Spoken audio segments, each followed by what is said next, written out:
हमारा हक है, अगर निगम पार्षद बन सकते हैं तो एक लड़की पहली बार कोंडली विधानसभा में विधायक क्यों नहीं बन सकती। जितने भी कैंडिडेट आएंगे किसी भी पार्टी से, सबसे ज़्यादा क्वालिफिकेशन आप अपनी इस बहन की पाएंगे। लोग ही तो आके बोलते हैं कि बेटा 2-3 बार निगम पार्षद के इलेक्शन लड़ लिए, 2 बार चुनाव लड़ लिए, अब आगे बढ़ो। तो हमने सोचा कि एक मीटिंग बुला के पूछ लेते हैं कि चुनाव लड़े ना लड़े, लेकिन लोग मुझसे भी ज़्यादा पहले तैयार हैं और अपना आशीर्वाद देने को तैयार हैं। तो मैंने भी मन बना लिया कि इस बार विधानसभा चुनाव में हम तैयारी करेंगे और मैदान में उतरेंगे। लेकिन इस सीट पे तो आपके ही पार्टी के जो विधायक हैं कुलदीप, तो क्या हो गया, हमने ही तो बनाया विधायक। अब एक बार हमने उनको बना दिया, अब वो एक बार बहन को बना दे, एक बार बहन ने भाई को बनाया, एक बार भाई बहन को भी बना दे। क्या विकास नहीं कर रहे हैं क्या आपके विधायक? नहीं, विकास तो देखिए केजरीवाल जी के नेतृत्व में पूरी दिल्ली में विकास हो रहा है, मैं भी काम कर रही हूँ। हमारी ये लड़ाई सामाजिक है, विकास कभी खत्म नहीं होंगे। आज हम सड़क बनाते हैं, 10 साल बाद फिर टूट के वो बननी है। लेकिन जो हमारी राजनीतिक हिस्सेदारी की लड़ाई है, मैं मेरी कोंडली विधानसभा में उस चीज़ की लड़ाई लड़ रही हूँ कि जाटो समाज बहुत बड़ी तादाद में यहाँ रहता है, तो जाटो समाज को इस बार पार्टी को टिकट देनी चाहिए और उसकी हम तैयारी कर रहे हैं। तो हम अपनी हिस्सेदारी की लड़ाई लड़ रहे हैं। लेकिन जो विधायक है वो भी तो ऐसी कैटेगरी से आते हैं, क्या दिक्कत है आपको उनसे? मैंने आपको बार बार कहा कि कोंडली विधानसभा में जाटो समाज की बहुत बड़ी संख्या है।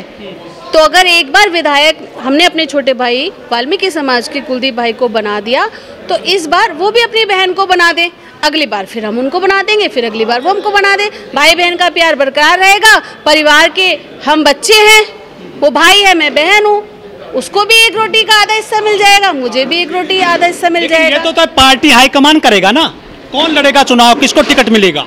बिल्कुल अंतिम निर्णय पार्टी हाईकमान करेगा और जो ये क्षेत्र की आवाज़ है, मैं इस आवाज़ को पार्टी हाईकमान तक पहुंचाऊंगी, अंतिम निर्णय वही करेंगे। तो ये डिसीजन जो आपने लिया है, जो पोस्टरबाजी आपने की है शहर में, ये आपकी मर्जी से हुई है, पार्टी हाईकमान ने आपको अनुमति दी थी इसके लिए? ये मेरे क्षेत्र समाज की सलाह और बड़े बुजुर्गों के कहने पर मैंने करी है कि तुम मैदान में आओ, क्योंकि जब मैं कुछ करूंगी तभी तो पार्टी को क्या पता मैं चुनाव लड़ना चाहती हूँ नहीं लड़ना चाहती। ये सब तैयारी दिखाऊंगी तभी तो पार्टी को भी लड़ेगा कि हाँ भी प्रियंका गौतम के भी कैंडिडेटर को सीरियसली लेना चाहिए। लेकिन आप जाटो समाज की बात कर रहे हैं कि इसकी भागीदारी हो जनसंख्या के आधार पर, लेकिन जाटो समाज से 2 बड़े मंत्री राजेंद्र पाल गौतम और जो राजकुमार आनंद है वो पार्टी छोड़कर चले गए हैं दूसरी पार्टियों में।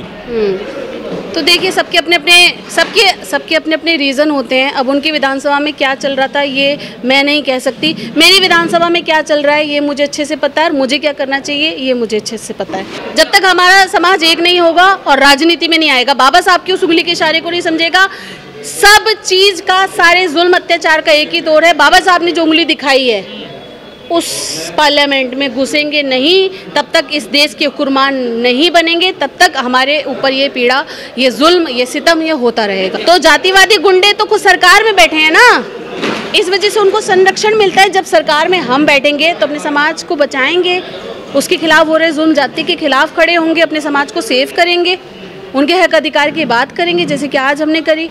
उसकी काट सिर्फ एक अरविंद केजरीवाल है, क्योंकि बाबा साहब की बात करने वाला इस देश में एकमात्र नेता है अरविंद केजरीवाल, और हमारा सारा शेड्यूल का समाज दिल्ली में अरविंद केजरीवाल जी के साथ है। इसीलिए 3 बार सरकार बनाई और 4थी बार सरकार बनाने की हम तैयारी कर रहे हैं। अरविंद केजरीवाल जी को एक बार प्रधानमंत्री अगर हम बनाएंगे तो मेरे ख्याल से भाईचारा बहुत अच्छे लेवल पे फैलेगा। बीजेपी तो खुलकर कह रही है कि कटोगे तो बटोगे, बटोगे तो कटोगे। बीजेपी ने कभी भी राजनीति काटने मारने दंगे कराने की करी है।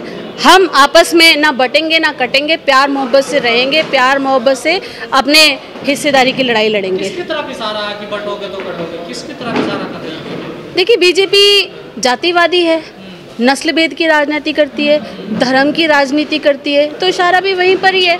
उनका इशारा हम भी हो सकते हैं कि दलित समाज के लोगों को जो प्रताड़ना में दी जाती है या मंदिरों में नहीं घुसना होता तब तो हम दलित बन जाते हैं, लेकिन जब राजनीति में वोट लेने की बारी आती है तो हम हिंदू बन जाते हैं। तो उनकी राजनीति तो सभी समाज के सभी वर्गों के खिलाफ मौका देखकर की जाती है कि कब किसका फायदा उठाना है, कब किसका वोट लेना है। प्रधानमंत्री को ऐसी बातें कतई नहीं बोलनी चाहिए। अगर बेटी छीन के ले जाएंगे तो तुम क्या कर रहे हो, तुम क्या कर रहे हो? 2-3 बार प्रधानमंत्री बनाया और उसके बाद भी इस देश में प्रधानमंत्री को ये शब्द कहने पड़े तो तुम प्रधानमंत्री की कुर्सी से उतर जाओ, प्रधानमंत्री बनने लायक नहीं हो। यानी घुसपैठियों से खतरा है देश में। अभी भी खतरा है, 2-3 बार सरकार बनाने के बाद भी खतरा है घुसपैठियों से। मतलब कितना पब्लिक को बेवकूफ़ बनाएंगे और डर के राजनीति करेंगे और करवाएंगे। अभी तो बीजेपी और आरएसएस की सरकार खूब चल रही है ना पूरे देश में, फिर भी खतरा ही खत्म नहीं हो रहा भाई साहब इनका। तो ये जो लोग हैं ना, ये खुद घुसपैठिए हैं। ये हमारे गाँवों में, शहरों में, हमारी मानसिकता में, हमारे धर्म में, हमारी जाति में हर जगह घुसते हैं। हमारी गली में, मोहल्ले में गंदगी फैलाने के लिए घुसते हैं। इनको बाहर करना है इस बार। हाँ बिल्कुल, हम एक हैं और हम सेफ हैं और हम एक ही रहेंगे और हम नेक हैं। जातियों में किसने बांटा? जातियों में तो सदियों से मुझे नहीं पता, मैं नहीं थी, पता नहीं किसने बांटा। हम आज की पीढ़ी में जी रहे हैं, 21वीं सदी में जी रहे हैं। हम कोशिश कर रहे हैं कि हम भाईचारा बना के चलें ताकि एक दिन ये खत्म हो। तो क्यों बोलेंगे?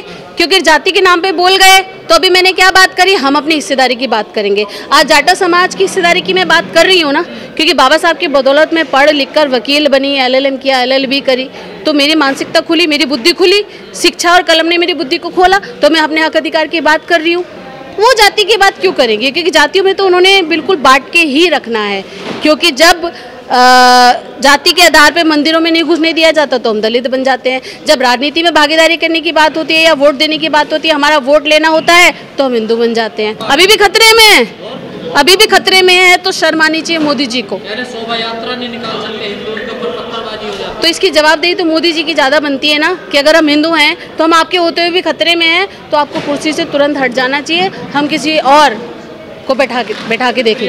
ऐसी समाज एक भोला भाला समाज है जो किसी पर भी भरोसा कर लेता है। जिस प्रकार से देश की सरकारें शिक्षा को ख़त्म कर रही हैं, हमारे राजनीतिक अधिकारों को ख़त्म कर रही हैं, सामाजिक मूल्यों को ख़त्म कर रही हैं, उससे हम कमज़ोर हो रहे हैं। और कमज़ोर हो रहे हैं तो हमारी राजनीति छिन रही है, क्योंकि राजनीतिक रूप से हम तभी मजबूत हो सकते हैं जब आबादी में तो बड़ी संख्या है। उस आबादी को तो एकत्र करने की मैं बात कह रही हूँ, मैं संघर्ष कर रही हूँ। मैं अपनी बात यहाँ पे करी है, कल केजरीवाल जी तक भी पहुँचाऊँगी। तो मेरी जैसी और भी बेटियाँ बहनें बाहर निकलेंगी, समझाएंगी, तो समाज एक होगा। समाज एक हुआ ना, कल हजारों में एक होगा, सैकड़ों में आया। राजेंद्र पाल गौतम जी ने 22 प्रतिज्ञाएं दिलवाई अम्बेडकर भवन में, तो उनसे मंत्रालय छीन लिया था केजरीवाल सरकार ने। तो आप बाबा साहब की बात कैसे कर पाओगे, बुद्ध की बात कैसे कर पाओगे इस पार्टी में?